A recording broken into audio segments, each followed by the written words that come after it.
శ్రీ గురుభ్యో నమః.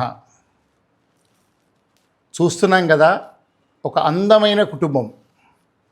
ఈ అందమైన కుటుంబం ప్రత్యేకత విశిష్టత ఏమంటే, ఇందులో చాలామంది సెలబ్రిటీస్ కూడా ఉన్నారు. చాలా ఛానళ్లలో, ప్రసార మాధ్యమాల్లో జ్యోతిష్ శాస్త్రానికి సంబంధించిన సమస్తం తెలియజేసే ఉద్దండులైన పండితులు మీరు గుర్తుపట్టే ఉంటారు. బ్రహ్మశ్రీ డాక్టర్ శంకరమంచి రామకృష్ణ శాస్త్రి గారు ఈ కుటుంబ యజమాని. వారి కుమారులు డాక్టర్ శంకరమంచి శివ. వారు ఈనాడులో నిత్యము గ్రహ సమాచారము, నిత్య పంచాంగము ఇవన్నీ కాక అనేక టీవీ ఛానల్లో కూడా చర్చల్లో కనిపిస్తారు. ఇక భక్తి టీవీ ఫేమ్ మా రామకృష్ణ శాస్త్రి గారు. వారు వారాంతపు ఫలాలు చెప్పారంటే ఒక్క 24 గంటల లోపే లక్షల్లో వీక్షించాల్సిందే.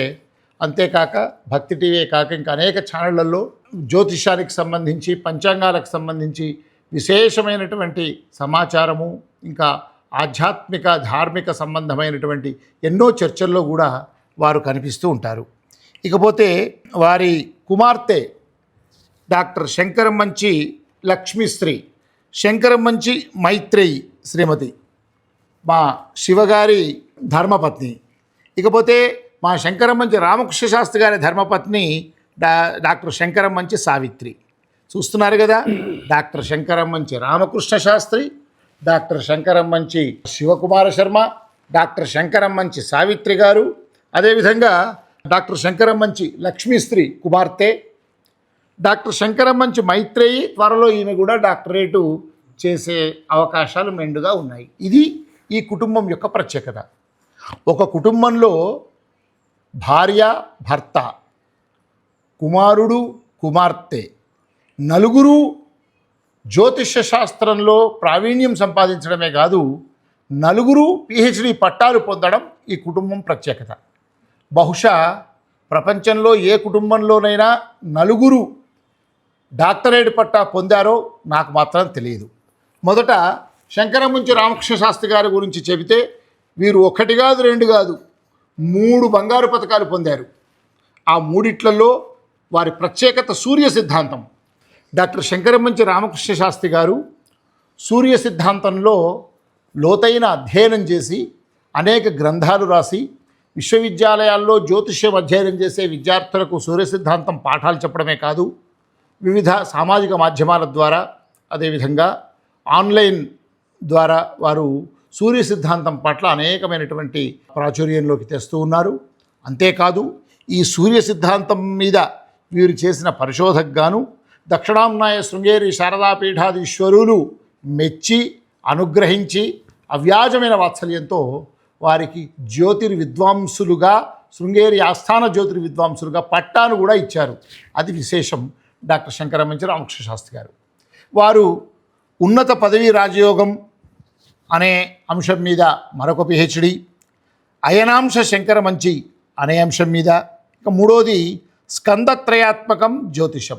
ఈ మూడింట్లలో కూడా బంగారు పతకాలు పొంది 3 పిహెచ్డీలు పొందిన, పిహెచ్డీల్లోనే హ్యాట్రిక్ కొట్టిన గొప్ప విద్వన్మూర్తి డాక్టర్ శంకరమంచి రామకృష్ణ శాస్త్రి.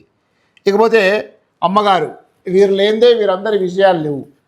డాక్టర్ శంకరమంచి సావిత్రి గారు, వీరు కూడా పెళ్ళైన నాటి నుంచే భర్త నుంచి జ్యోతిష్యంలో ప్రవేశం పొంది తాను అధ్యయనం చేసి మహాధనయోగం అనేటువంటి ఒక గొప్పనైన, ప్రతి వారికి ఉపయోగపడే, ప్రతి ఒక్కరూ ఆలోచించే ముఖ్యమైన జ్యోతిష్యంలో అంశం ధనయోగం. ఈ మహాధనయోగం అనే అంశం మీద వీరు పరిశోధన చేశారు డాక్టర్ శంకరమంచి సావిత్రి గారు. ఇక శంకరమంచి శివ గారు, వీరైతే కంప్యూటరైజేషన్ ఆఫ్ ద దృక్ సిద్ధాంత, ప్లానిటరీ పొజిషన్స్, అదేవిధంగా గ్రహణాలు, ఇవన్నిటి మీద కాక సూర్య సిద్ధాంతం మీద కూడా ఎన్నో సదస్సుల్లో చాలా ప్రత్యేక ప్రసంగాలు ఇచ్చి జ్యోతిష్యంలో చాలా సదస్సుల్లో పాల్గొని ప్రసంగ పత్రాలు సమర్పించినటువంటి శంకరమంచి శివ గారు, వారి ధర్మపత్ని అయినటువంటి మైత్రేయి, త్వరలో వీరు కూడా జ్యోతిష్యంలో పిహెచ్డి పట్టా పొందాలని మనమందరం కూడా ఆకాంక్షిద్దాం. శంకరమంచి రామకృష్ణ శాస్త్రి గారు, అదేవిధంగా శంకరమంచి సావిత్రి గారుల గారాల పట్టి ఇక్కడ ఉన్నారు. లక్ష్మీశ్రీ గారు, డాక్టర్ లక్ష్మీశ్రీ గారు. చూశారు కదా, చాలా నిరాడంబరంగా సింపుల్గా ఉంటారు. ఈ మధ్య ఒక 3-4 ఏళ్ల క్రితం తెలుగు విశ్వవిద్యాలయం గౌరవ పట్టాను గవర్నర్ నుంచి పొందినటువంటి ఛాయార్క సూర్య సిద్ధాంతం మీద ఈ శ్రీమతి లక్ష్మీశ్రీ గారు పిహెచ్డి పట్టా పొందారు. ఒకే కుటుంబంలో 4 పిహెచ్డీలు చేసి పిహెచ్డి పట్టాలు పొంది డాక్టరేట్లుగా ఉండి 5వ వారు కూడా సిద్ధమవుతున్నటువంటి ఇలాంటి జ్యోతిష్య కుటుంబం బహుశా ప్రపంచంలో మరెక్కడా ఉండకపోవచ్చు. భారతదేశంలో మాత్రం అత్యంత అరుదైనటువంటి విషయం. ఇది ఎలా సాధ్యమైంది, ఈ కుటుంబంలో 4 పిహెచ్డీలు ఎలా వచ్చాయి అనే విషయం మీద శ్రీ శంకరమంచి రామకృష్ణ శాస్త్రి గారిని అడుగుదాం. శాస్త్రి గారు నమస్కారం, శుభాకాంక్షలు. నమస్కారం. 4 పిహెచ్డీలు కలిగిన కుటుంబ యజమాని మీరు. ఏంటి, ఎలా సాధ్యమైంది? అసలు మీరు ఒక పట్టుదలనా, ఏదైనా కార్యాచరణ ఉందా, ఒక ప్రణాళిక ఉందా, ఎలా సాధించారు?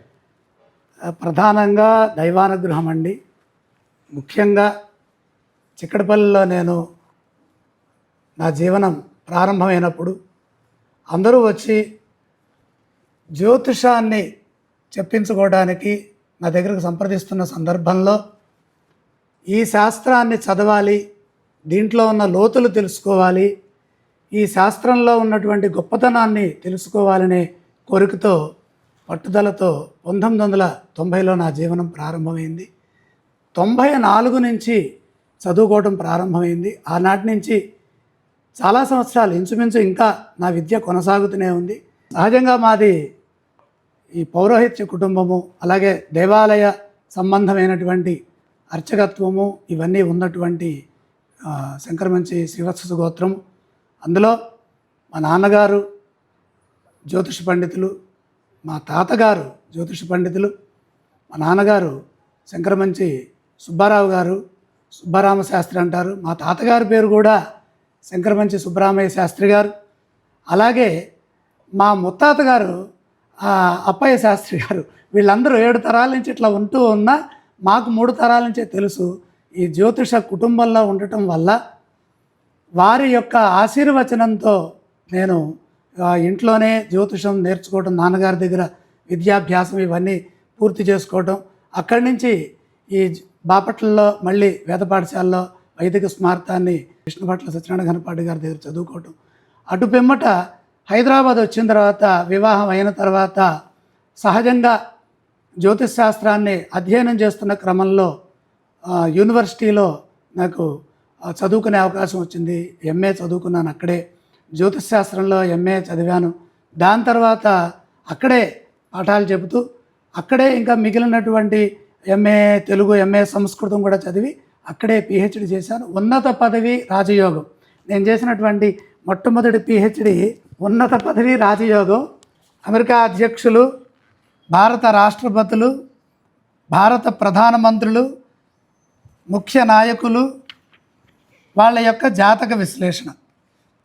ఇది తెలుగు యూనివర్సిటీలో గోరస వీరభద్రాచారి గారి యొక్క పర్యవేక్షణలో దీన్ని చాలా సవిస్తరంగా శాస్త్రాన్నంతా కూడా అధ్యయనం చేసి చేయడం జరిగింది. అంటే అసలు మనిషికి గొప్పతనం ఎలా వస్తుంది, కర్మయోగం ఎలా ఉంటుంది, రాజయోగం ఎలా ఉంటుంది, ఉన్నత స్థితికి ఎలా చేరతారు, ఏ విధమైన జాగ్రత్తలు తీసుకోవాలి, కర్మస్థానం అంటే ఏంటి, ధర్మ కర్మాధిపతుల యొక్క పాత్ర ఎలా ఉండాలి అనేటటువంటి విషయంలో పరిశోధన చేశాను. దీనికి నాకు ఎంఏలో బంగారు పతకం రావడం వల్ల ఈ అవకాశం వచ్చింది. దాని తర్వాత పిహెచ్డిలో కూడా నాకు బంగారు పతకం యూనివర్సిటీ నుంచి వచ్చింది. దాని తర్వాత 2వ పిహెచ్డి పరిశోధనలు జరిగాయా, ఎలా చేయాలనే దాని మీద చేసి కొత్త విషయాన్ని కనుక్కుంటే దానికి శంకరమంచి ఆయనాంశ అనేటటువంటి దీన్ని వీరు ఇక్కడ ఇచ్చారు. ఇది 2వ పిహెచ్డి. దీని తర్వాత ఇంకా 3వ పిహెచ్డి స్కందత్రయాత్మకం జ్యోతిషం అనేటటువంటి సబ్జెక్టు మీద ఇక్కడ జరిగింది. ఈ అటు పిమ్మట సూర్య సిద్ధాంతాన్ని అంతా కూడా సుస్పష్టంగా మనం దీన్ని అన్ని విధాల తయారు చేసుకొని ఎలా ఉన్నది ఏంటి, దాన్ని ఏ విధంగా అర్థం చేసుకోవాలి, ఈ సూర్య సిద్ధాంతం ఇది ముద్రణకి రెడీగా ఉన్నది. ఇది ప్రత్యేకంగా ప్రతిపదార్థం రాశాను. తర్వాత దీంట్లోనే గణితము వగైరా ఇవన్నీ కూడా చివరిలో దీంట్లో రాబోతున్నాయి. ఇది సుస్పష్టంగా ఈ విధంగా తెలుగు యూనివర్సిటీ ద్వారా 2 బంగారు పతకాలు, జ్యోతిర్వాస్తు విజ్ఞాన సంస్థ ద్వారా గురువుగారు సివిబి సుబ్రహ్మణ్యం గారి యొక్క సాగి కమలాకర్ శర్మ గారి ఆధ్వర్యంలో నడిచిన దాంట్లోంచి ఒక బంగారు పథకం, తర్వాత ఇంకా వేరే చోట్ల నుంచి ఇంకా బంగారు పథకాలు, మొత్తం 4 బంగారు పథకాలు, 3 పిహెచ్డీలు చేసే అవకాశం అమ్మవారి యొక్క అనుగ్రహం వల్ల నాకు సిద్ధించింది. శంకరమంచి వారు మీరు చేశారు, మీ కృషి, మీ ముత్తాత, తాత, తండ్రి, మీరు పరంపరగా గొప్పగా శంకరమంచి వంశాన్ని ఉద్ధరించడానికి జ్యోతిష్యంలో ఇంత ప్రావీణ్యం, మీ వంశాన్ని యొక్క గొప్పతనాన్ని కూడా ప్రపంచవ్యాప్తంగా చాటుతున్నారు. మరి మీ అంశనే మీ కుమారుడికి రావాలన్నా, కుమార్తెకు రావాలన్నా, మీ శ్రీమతికి రావాలన్నా అది చాలా అరుదైన విషయం. చాలా చోట్ల పండిత పుత్రులు, పండిత పత్నులు, పండితులు అవ్వాల్సినటువంటి సందర్భాలు తక్కువ, చాలామంది చూస్తుంటే. మరి మీ ఇంట్లో ఎలా సాధ్యమైంది? మీ శ్రీమతి, మీ కుమార్తె, మీ కుమారుడు, కోడలు అంతా సంగీత కుటుంబంలో కొంతమంది ఉంటారు కదా, అందరూ కర్ణాటక సంగీతమే చేసినట్టుగా ఇది జ్యోతిష్యం అందరికీ ఎలా అబ్బిందంటారు? అంటే ప్రధానంగా నేను చదువుకునేటప్పుడు వీళ్ళందరూ నాతో పాటు పాల్గొనేవారు. ఏం చదువుతున్నారు, ఏం చేస్తున్నారు, ఏంటి. నేనేం చేసామంటే నేను చదువుకున్న దాన్ని నేను వీళ్ళకి అప్పచెప్పేవాడిని. వీళ్ళు కాస్త నాకు సహకారం చేస్తుండేవాళ్ళు. అలా చేస్తున్న క్రమంలో, ఎందుకంటే ఈవిడ బాగా చదువుకొని వచ్చిన ఆవిడ, ఆ చదువుకున్న కుటుంబం వాళ్ళ వంశం వేద పండితుల వంశము, వావిలాల వెంకటకృష్ణ శాస్త్రి గారి వారి వంశం. ఆయన వేద పండితులు కృష్ణావధానులు గారు, ఆయన వారి పెద్ద కుమార్తె. వారిని వివాహం చేసుకోవడం వల్ల లౌకిక విద్యల్లో వారికి ప్రావీణ్యత ఉంది, మనకేమో వైదిక విద్యల్లో ఉంది. కాబట్టి ఇది ఎలా రాయాలి, రాయటం ఎలాగా, చదువుకోవటం ఎలాగా, ఈ చదివే క్రమంలో ఆవిడని అడుగుతుండేవాడిని ఎలా రాయాలి ఏంటి అని. వారు అసలు ఏంటి అదంతా ఆవిడ చదివి నాకు చెప్పటం, ఎలా రాయించడం, యూనివర్సిటీకి ప్రిపేర్ చేయించడం చాలా కష్టమైందండి. నేను బిఏ చదవటానికి నాకు కుదిరేది కాదు పిల్లలతో. అప్పుడు ఆవిడ అన్ని పాఠాలంతా కూడా సమన్వయం చేసి ఇలా రాయాలి, ఇలా చేయాలని చేసింది.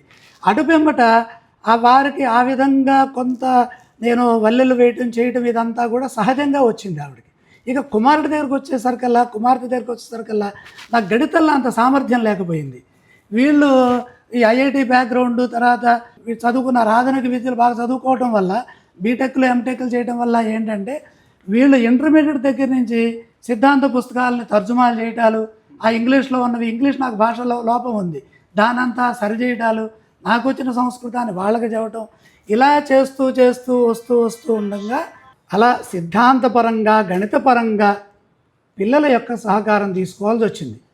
వీళ్ళిద్దరూ కలిసి ఏం చేశారంటే, వీళ్ళు కూడా నాతో పాటే చదువుకుంటూ, ఆ చదువుకున్న దానికి సార్థకత కలిగేట్టుగా, ఎలాగో పాఠం చెబుతున్నాం కదా, ఎలాగో నేను చదువుకుంటున్నాను కదా అని వాళ్ళు కూడా దీంతో పాటుగా మమేకమై రాస్తూ, విద్యార్థులకు నేను ఎక్కువగా పాఠాలు చెప్పేవాడిని. నాకు అసలు విద్య రావడానికి మూలం ఏంటంటే వచ్చిన దాన్ని నలుగురికి చెప్తూ ఉండేవాడిని. అలా చెబుతూ ఉండగా వీళ్ళకి ఇంట్లోనే విద్య ఉండటం వల్ల ఏదో ఒక విధంగా చెప్పాల్సినటువంటి పరిస్థితులు ఏర్పడ్డాయి. అనివార్య స్థితి నాకు చెప్పటము, మళ్ళీ నన్ను పరీక్షలకి రెడీ చేయటము, యూనివర్సిటీలో ఎట్టా రాయాలి ఏంటి, ఈ క్రమంలో పిల్లవాడు బాగా తయారయ్యాడు. పిల్లవాడితో పాటుగా పిల్ల కూడా ఇంట్లోనే ఉండటం, అంటే చదువుకుంటూ రావటం వల్ల ఆ అమ్మాయి కూడా ఆధునిక విద్యల్లో ఆరితేరు ఉండటం ద్వారా వీళ్ళిద్దరూ ఆ శాస్త్రాన్ని బాగా అవపోసన పట్టారు. నా దగ్గర ఉన్నటువంటి వైదికము, ఈ సంస్కృతము, వేద పరంపరా సంబంధమైన విషయాలకి ఆధునిక విద్యలు మేళవించడం వల్ల పరిపూర్ణత వచ్చి వీళ్ళు ఎంతవరకు రాయగలిగారయ్యా అంటే కోడింగు ఎక్కడ అడిగినా కూడా ఏది కల్ప ప్రభృతి నేటి వరకు ఏం జరుగుతుందనే విషయం మీద వీళ్ళు చేయగలిగారు. అందులో ప్రత్యేకంగా గ్రహణాల మీద, సూర్య సిద్ధాంతం మీద, ఆ తర్వాత మోడర్న్ అస్ట్రానమీ మీద శివ కృషి చేసి పిహెచ్డీలు చేస్తే, అమ్మాయి ప్రత్యేకంగా సూర్య సిద్ధాంతంలో ఛాయార్క మీద కృషి చేసింది. చాలా సంవత్సరాలు దగ్గర దాని విశేషం. ఛాయార్క అంటే ఒక స్తంభం మీద నీడ పడితే ఆ నీడని ఆధారం చేసుకుని ఆ సూర్య గతి ఎలా ఉంది, అక్కడ శృంగేరిలో చేయటానికి వీళ్ళ పరిశోధనలే కీలకమైనవి ప్రధానంగా. అంటే ఇది నాకు ఈ జన్మలో వచ్చింది కాదండి, జగద్గురుల అనుగ్రహంతో పూర్వజన్మలోంచి అది వచ్చిందేమో నాకు తెలియదు. నేను చాలా అల్పుణ్ణి, కొద్దిగానే నేను శ్రమ చేశాను. కానీ ఆ పరిశ్రమకి వీళ్ళంతా కూడా చెప్పారు కదా, మన పశుపత్ని సుతాలయ అన్నట్టుగా గత జన్మలో ఎక్కడో వీళ్ళకి రుణానుబంధం ఉన్నదేమో, ఇక్కడికి వచ్చి వాళ్ళంతా నన్ను చదివించారు ఒక విధంగా. సివిపి సుబ్రహ్మణ్యం గారు కానీ, సాగివారు కానివ్వండి, తర్వాత శ్రీపాద భట్ గారు తిరుపతి నుంచి కానివ్వండి, వీళ్ళందరూ కూడా ప్రతి ఒక్కళ్ళు, మన దివ్యజ్ఞాన సిద్ధాంతి గారు కానివ్వండి, ప్రతి వ్యక్తి కూడా ఎలా చెయ్యాలి, ఎలా చదవాలి, ఎలా ముందుకెళ్ళాలి, ఎలా ప్రిపేర్ అవ్వాలి అనేవి వాళ్ళందరి సహకారంతో. బాగుంది. ఇప్పుడు ఛాయార్క సూర్య సిద్ధాంతం మీద మీ అమ్మాయి లక్ష్మీశ్రీ అద్భుతంగా చేశారు. మనం శృంగేరిలో కూడా 2-3 సార్లు మీరు చూపించారు కూడా అది. అవును. ఇకపోతే అమ్మగారు, ఆమెనే మీకు ధనయోగం, అవును. మళ్ళీ కొత్తగా ఆమె చేత ధనయోగం మీద పిహెచ్డీ ఎట్లా చేయించారండి? వారు కూడా నాతో పాటే తెలుగు యూనివర్సిటీకి వచ్చి అక్కడ ఫీజు కట్టి వారు కూడా చేరారు. ఆవిడ స్వచ్ఛందంగా ముందుకు వచ్చి నేను కూడా రాస్తానండి, నాకు ఇవన్నీ ఇంట్లో తెలిసినవే కదా, రోజు మీరు అధ్యయనం చేసే అంశాలు కదా అంటే, సరే రాయండి తప్పే ఉందనంటే పెద్దలు ప్రోత్సహిస్తే ఆవిడ కూడా రాశారు. వారికి కూడా బంగారు పథకం వచ్చింది ఆల్ పేపర్స్లో. అప్పుడు మరి పరిశోధన దేని మీదన్నా చేస్తే బాగుంటుందంటే అప్పుడు మహాధన యోగం మీద తీసుకొని ప్రపంచవ్యాప్తంగా ధనయోగం ఎలా ఉంటుంది, ద్వితీయ స్థానం, పంచమ స్థానం, లాభస్థానం మీద గ్రహాల యొక్క స్థితిగతుల్ని ఆధారం చేసుకొని వారు మహాధన యోగం అనేటటువంటి పిహెచ్డి వారు సమర్పించడం జరిగింది. మీ వారికి మహాధనయోగం ఉందా అండి? మీ పిహెచ్డి వల్ల ఏం చెప్తారు?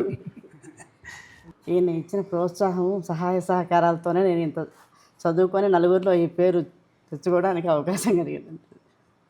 మొత్తానికి వారికి ధనయోగం ఉందని తేల్చారు. ఉంది తప్పకుండా. ఇకపోతే శంకరమంచి శివ గారు, మీరు పండిత పుత్రులు, మహాపండితులుగా గొప్ప నాన్నగారికి మీ కుటుంబానికి కూడా మంచి పేరు తీసుకొస్తున్నారు. ఏంటి మీ ప్రత్యేకత ఏంటి? నాన్నగారి ప్రేరణ ప్రభావం ఎట్లా ఉంది?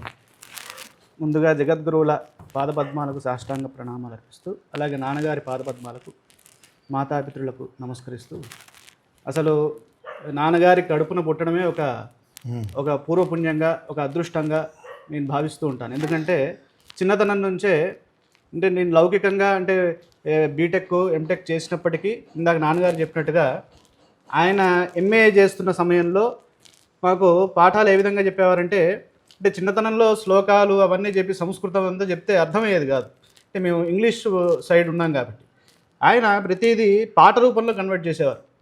మేషకటకం తులా మకరం సింహ వృశ్చిక కుంభ వృషభం, ఈ విధంగా అంటే కేంద్రాలను ఎలా గుర్తుపెట్టుకోవాలి, కోణాలను ఎలా గుర్తుపెట్టుకోవాలి, అలాగే నవాంశను అసలు ఎటువంటి క్యాలిక్యులేటర్స్ లేకుండా ఏం లేకుండా అసలు మామూలుగా చేతి మీద ఎలా గణితం చేయాలి, మొదలైన అంశాలన్నింటినీ, షోడశ వర్గులను ఎలా క్యాలిక్యులేట్ చేయాలి, వీటన్నిటినీ నాన్నగారు పూసగుచ్చినట్టుగా చెప్పేవారు. అలాగే మనకి ప్రతి అంశాన్ని డిస్కస్ చేసేవారు ఇంట్లో.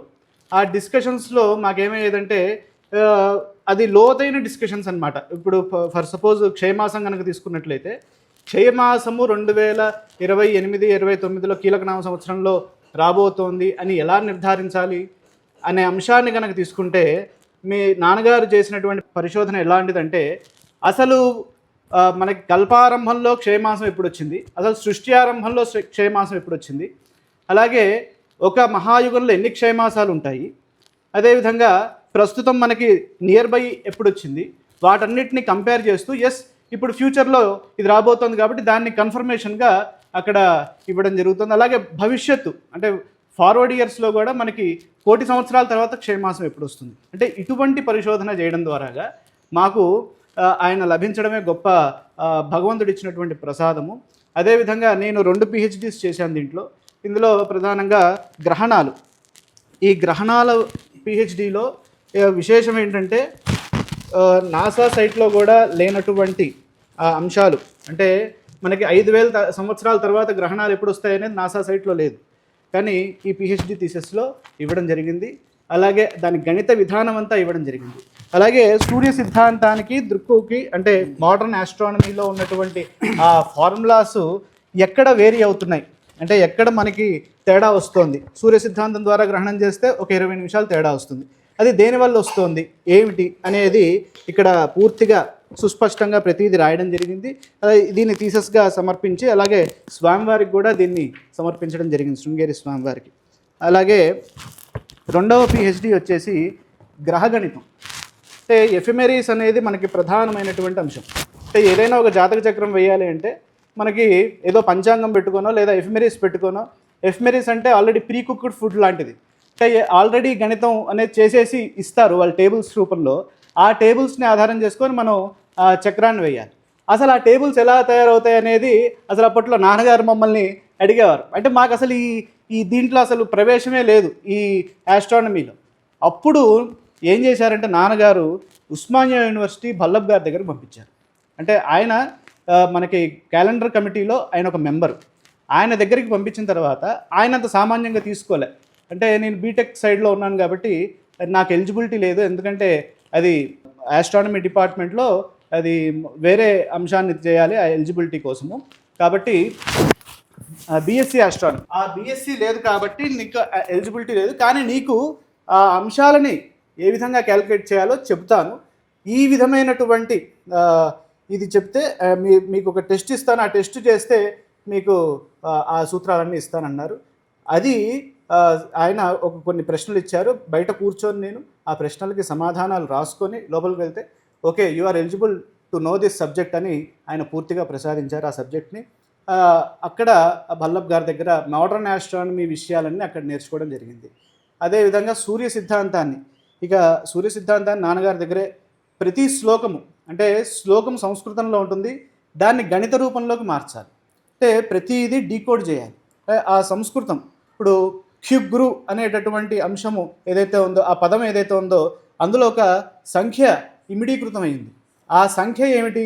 ఇలా ప్రతిదీ కచతుష్కు దరాన్నవాహ అనేది, అంటే 4,43,20,000 సంవత్సరాలు కచతుష్క రదార్నవాహ అనేటటువంటి అంశాలని, ఇటువంటి అంశాలని ప్రతిదీ శ్లోకం రూపంలో ఉన్నటువంటి అంశాలని డీకోడ్ చేసి ఆయన చెప్పి, ఆ చెప్తున్నప్పుడు మేమేం చేసేవాళ్ళం అంటే ఎక్సెల్ రూపంలో రాసుకునేవాళ్ళం.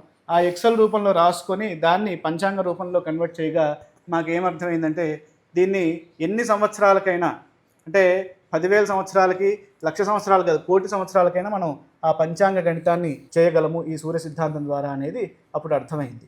అలాగే ఈ సూర్య సిద్ధాంతం ద్వారా వచ్చేటటువంటి విశేషమైనటువంటి అంశం ఏంటంటే, ఇక్కడ మామూలుగా దృక్లో 16,000 సంవత్సరాల కన్నా మనకు పంచాంగం రాదండి, కానీ సూర్య సిద్ధాంతంలో కొన్ని కోట్ల సంవత్సరాలకి గణితం చేసే విధానం ఉన్నది.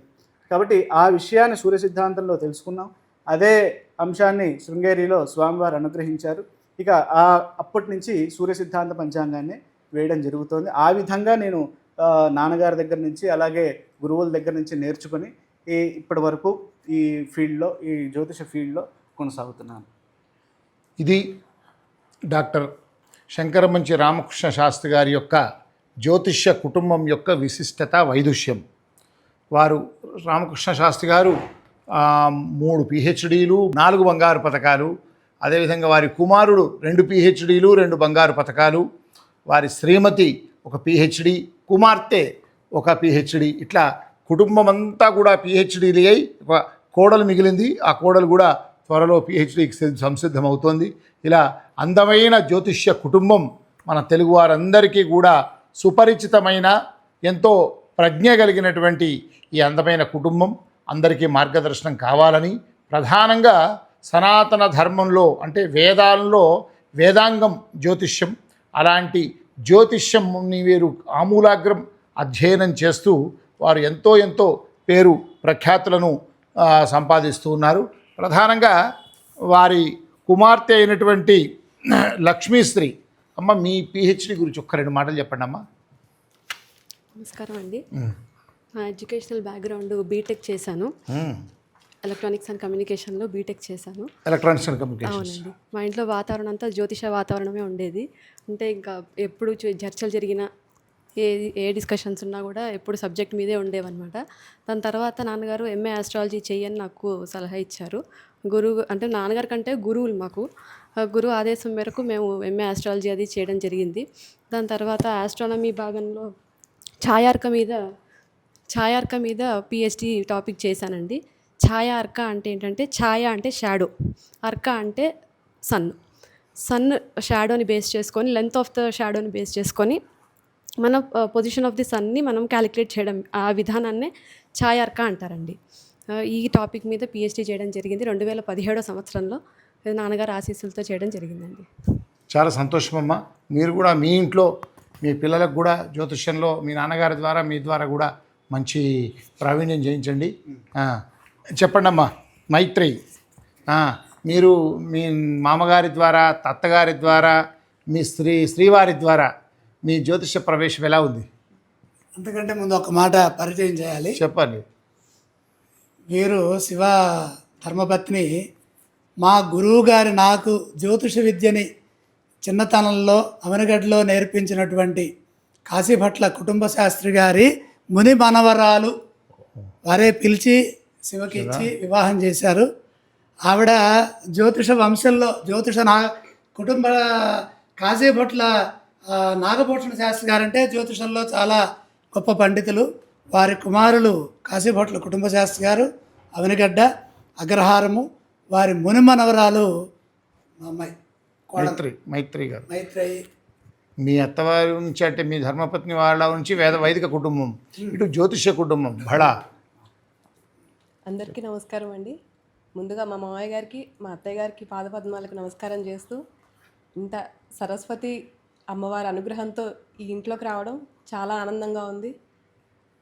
మా వారికి చాలా సంతోషాలు తెలుపుతూ ఉన్నాను. సంతోషం. నువ్వు కూడా పిహెచ్డి త్వరలో పూర్తి చేయాలమ్మా. అయ్యా, చివరిగా ఏం చెప్తారు రామకృష్ణ శాస్త్రి గారు? ఇంకా కుటుంబాలకు మీరు ఇచ్చే సలహా? ఇది మన సనాతన ధర్మంలో భాగము, వేదాంగము. వేదానికి 6 అంగాలు, అందులో నేత్రస్థానీయమైనది జ్యోతిషం. జ్యోతిషం తెలుసుకోవటం ద్వారా మన భవిష్యత్తుని మనమే సరిచేసుకోవచ్చు. అందరూ జ్యోతిషం నేర్చుకోండి. జ్యోతిషానికి ఎటువంటి ఇబ్బంది లేదు, భయపడవద్దు.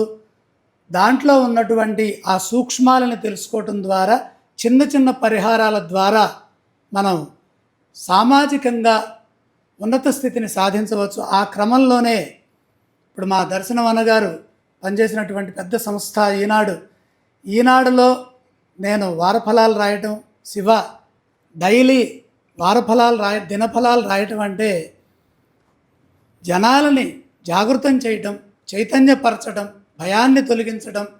మనమంతా కూడా మన ధర్మాన్ని, ఎవరి ధర్మాన్ని వాళ్ళు నిర్వహిస్తే, సత్యనిష్టతో ముందుకు సాగితే ప్రతి వ్యక్తి దైవానుగ్రహానికి పాత్రులవుతారు. సత్యం వద ధర్మంచర, ఈ 2 వాక్యములతో జ్యోతిషశాస్త్రాన్ని మనం ముందుకు తీసుకుపోవచ్చు, గ్రహదోషాలను తొలగించుకోవచ్చు. ప్రతి ఒక్కరూ మన భారతీయ సనాతన సాంప్రదాయంలో భాగంగా పరిఢవిల్లుతున్నటువంటి సనాతన ధర్మాన్ని, అందులో భాగమైన కాలశాస్త్రాన్ని, తస్మాత్ ఇదం కాల విధాన శాస్త్రం యో జ్యోతిషం వేద సవేద యజ్ఞాన్ అని చెప్పినటువంటి విషయాలని, అదృశ్యరూప కాలస్య మూర్తయో భగణాశ్రితా. కాలం ఎప్పుడూ కనపడదు. కాలం మనస్సుకి, మన యొక్క ప్రవర్తనకి, మన బాధ్యతలకి, కర్మకి అనుసంధానమే ఉంటుంది. దాన్ని సద్వినియోగం చేసుకుంటూ ముందుకెళ్ళి పరమాత్మ యొక్క ఉత్కృష్టమైనటువంటి ఆశీర్వచనాన్ని, జగద్గురుల యొక్క అనుగ్రహాన్ని పొందటమే కాలసాధన. కాలాన్ని సద్వినియోగం చేసుకోవడం ద్వారా సర్వత్రా శుభం జరుగుతుంది. శుభం భూయాత్. దక్షిణాంనాయ శృంగేరి శారదాపీఠాధీశ్వరులు జగద్గురు శంకరాచార్య శ్రీ శ్రీ శ్రీ భారతీర్థ మహాసన్నిధానం వారి నుంచి వీరు జ్యోతిర్విద్వాంసులుగా, ఆస్థాన జ్యోతిర్విద్వాంసులుగా పట్టా పొందగా, వారి కుమారులైన శివ ఆస్థాన సిద్ధాంతిగా వారు పంచాంగం వేస్తుండడం ఈ కుటుంబానికి మరొక అరుదైనటువంటి ఘనత, అదృష్టం కూడా. ఇలాంటి కుటుంబం ఎన్నో కుటుంబాలకు సంస్కారాన్ని మనం పరివ్యాప్తం చేసే కుటుంబాలకెన్నింటికో మార్గదర్శనం కావాలని, ఇంకా జగద్గురువుల అనుగ్రహంతో వీరు ఇంకా ఉన్నత స్థానాలకు ఎదగాలని కోరుతూ, జ్యోతిష విద్య విజయతే తరాం, జ్యోతిష విద్య విజయతే తరాం, జ్యోతిష విద్య విజయతే తరాం. నమఃశంకరాయ నమఃశంకరాయ నమఃశంకరాయ నమఃశంకరాయ నమఃశంకరాయ నమఃశంకరాయ. శారదే పాహ్యమాం శంకర రక్షమాం. దర్శనం